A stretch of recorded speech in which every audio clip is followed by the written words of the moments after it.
Добар ден сите почитувани представници на медиумите, почитувани граѓани. Договорот со Фронтекс, што нашата држава го потпиша на официјален македонски јазик, е голем успех на македонската држава и дипломатија.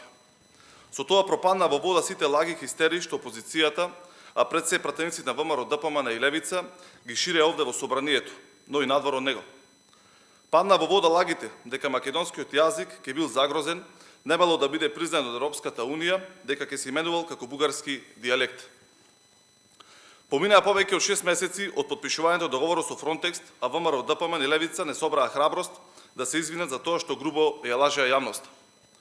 Денеска пред нас пратеници на дневен ред е ратификацијата на договорот со Фронтекс.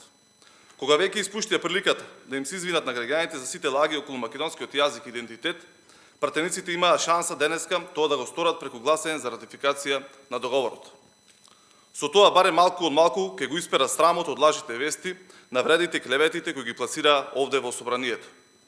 Договорот со Фронтекс е еден од најсилните докази дека македонскиот јазик е признат од Европската Унија и тоа со чиста формулација, без додавки и фусноти како што тоа беше случај од пред 10 години. Пратеничката група на Социјалдемократскиот сојуз на Македонија, како парламентарното мнозинство, ќе гласа за ратификација на договорот. Потсетуваме дека подпишувањето договорот е придобивка од европскиот предлог и заклучоците по однос на него, кој бе изгласен од парламентарното мнозинство додека опозицијата тропаше, свиреше со вувузели, се закануваше и организираше насилни протести. Како одговорни пратеници, продолжуваме со реализација на мерките и политиките кои го забрзуваат евроинтегративниот процес и обезбедуваат европеизација на нашата држава. Благодарам.